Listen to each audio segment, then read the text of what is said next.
पश्चिम महाराष्ट्राच्या अध्यक्षांचं भाषण ऐकलं की सरपंचांचं एक विधान परिषदेचा आमदार निवडावा अशा पद्धतीची मागणी.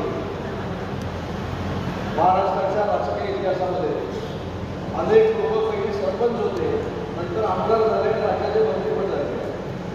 त्याच्यामुळे सरपंचाने एवढं चांगलं काम करावं की प्रत्येक सरपंच आमदार झाला पाहिजे, त्याला विधान परिषदेची गरज आहे. कारण शेवटी सरपंच गावचा मुख्यमंत्री आहे. आज मंत्री म्हणून एखादं काम एखाद्या गावात करण्याचा निर्णय घेतला आणि त्या निर्णयानंतर देखील सरपंचानं एनओसी द्यायला नकार केला तर ते काम वर्ष अडकू शकतं, एवढी ताकद सरपंचाच्या श्रेणीमध्ये आहे. आज प्रशासनाचे दोन्ही कुटुंब सुधार आहे, त्यांना देखील अनुभव काम सुरू करत असेल की एखादा प्रकल्प आणल्यानंतर जर ग्रामसभेचा ठराव झाला नाही, जर मासिक सभेचा ठराव झाला नाही, जर सरपंचानं सही केली नाही तर तुम्हाला प्रशासकीय अडचणी येऊ शकते. एवढी राजकीय सामाजिक आणि मला असं वाटतं की प्रशासनामध्ये ताकद ही सरपंचाच्या हातामध्ये व्यक्तिमत्वामध्ये आहे. पण ती ताकद सरपंचाला कशी विधायक पद्धतीने वापरावी हे शेवटी सरपंचाच्या हातामध्ये आहे. अनेक गाव असे आहेत त्या गावामध्ये गेल्यानंतर ते गाव सरपंचाच्या नावावर ओळखलं जातं. इतके सरपंच चांगल्या पद्धतीने त्या ठिकाणी काम करतात की लोक आमदाराला विसरलेले असतात, पण आमदाराला त्या सरपंचाला विश्वासात घेतल्याशिवाय निवडून देता येत नाही. एवढे ताकदीचे त्या महाराष्ट्रामध्ये अनेक ठिकाणी आपल्याला शेवटी सरपंच हा मला असं वाटतं की सरपंच पंचायत समिती सदस्य, जिल्हा परिषद सदस्य ही यशवंतराव चव्हाण साहेबांनी त्रिस्तरीय एक पद्धत या महाराष्ट्राच्या समाजकारणामध्ये राजकारणामध्ये आणली. त्याची पहिली पायरी म्हणजे ग्रामपंचायत सदस्य आणि ग्रामपंचायतीचे सरपंच. आता मला असं वाटतं की सरपंचांचं प्रश्न विविध भागात विविध पद्धतीचा आहे. तुम्ही कोकणामध्ये आला तर सरपंचांना एक वेगळा मान आहे, पश्चिम महाराष्ट्रामध्ये आला तर एक वेगळ्या पद्धतीचा मान आहे, खानदेशामध्ये गेला तर वेगळ्या पद्धतीचा मान आहे. मला असं वाटतं की सरपंचानं स्वतःचा आवाका सांभाळून जर गावाचा विकास केला तर त्याच्या प्रत्येक गावाच्या विकास कामावर त्या सरपंचाचं नाव कोरलं जाईल अशा पद्धतीचं काम आपण सरपंचाने केलं पाहिजे. आज कदाचित मी दुर्दैवी आहे, मी डायरेक्ट आमदार झालो.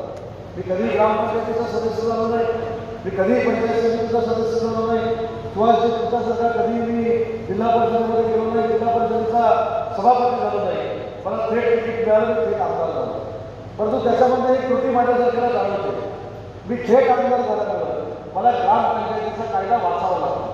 मला थेट आमदार झाल्यामुळं मला जिल्हा परिषद समजून घ्यावी लागते. ती वेळ तुमच्यावर येणार नाही.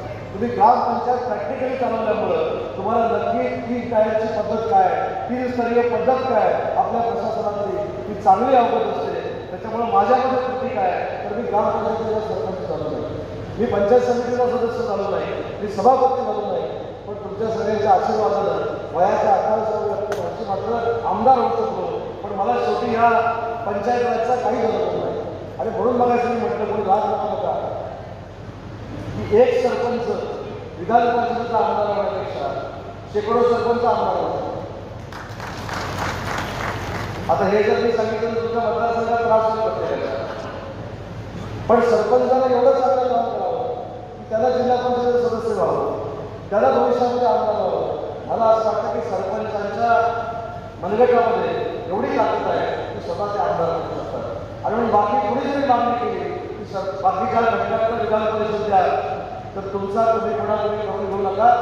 सरपंचांचा विधान परिषदेचा एक आमदार मागण्यापेक्षा आम्ही सरपंचातनं 15 आमदार निर्माण करू विधानसभेची ही ईर्षा घेऊन या सगळ्या सभागृहात बाहेर पडावं एवढीच विनंती करतो. याचा अर्थ सांगलीमध्ये एक होणार, सांगलीमध्ये सुहास भैया अतिशय चांगलं काम करतात.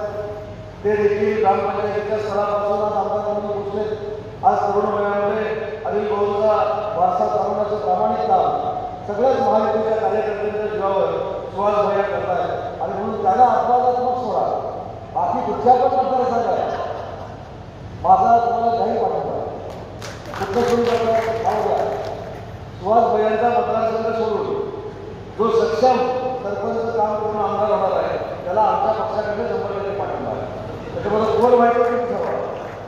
आणि म्हणून मला असं वाटतं की आपणच आपला कमीपणा करून घेण्यापेक्षा अनेक राजकीय कार्यकर्ते ज्यांनी महाराष्ट्र घडवला आहे, ज्यांचं महाराष्ट्राच्या राजकीय कारकिर्दीमध्ये फार मोठं योगदान आहे, महाराष्ट्राच्या जडणघडणीमध्ये योगदान आहे, ती लोक देखील सरपंचापासून सुरुवात करून राज्याचे मंत्री बनले, काही लोक तर देशाचे मंत्री देखील बनलेले आहेत. त्याच्यामुळे मला असं वाटतं की सरपंचाला ताकद देणं ही सरकारची जबाबदारी आहे आणि ती जबाबदारी महायुतीचं सरकार 100% पार पाडेल. एवढाच शब्द या कार्यक्रमाच्या निमित्ताला देतो.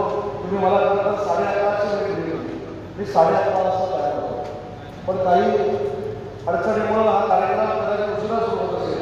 पण मला या कार्यक्रमानंतर अजून एक सांगितला कार्यक्रम करून माझ्या मतदारसंघामध्ये कार्यक्रमाला पोहोचायचा आहे. त्याच्यामुळे हा कार्यक्रम मला अर्धवट करून जावा लागतो. त्याबद्दल आपल्या सगळ्यांची जाहीर दिलगिरी व्यक्त करतो आणि सरपंचांच्या प्रश्नासाठी आपले जयंत पाटील असतील हे परत सांगितलं. आपले जयंत पाटील म्हटल्यानंतर बाजू पाहिजे. आमचे सरपंच संघटनेचे अध्यक्ष जयंत पाटील असतील, आमचे पश्चिम महाराष्ट्राचे अध्यक्ष असतील, ज्यांनी हा कार्यक्रम आयोजित केला ते माझे सर्व सहकारी असतील, त्यांच्या मनात सरपंचांच्या प्रति असलेल्या अपेक्षा पूर्ण करण्यासाठी भविष्याच्या कालावधीमध्ये नक्की बैठकीचं नियोजन केलं जाईल हा शब्द देतो आणि सांगतो. जय हिंद, जय महाराष्ट्र.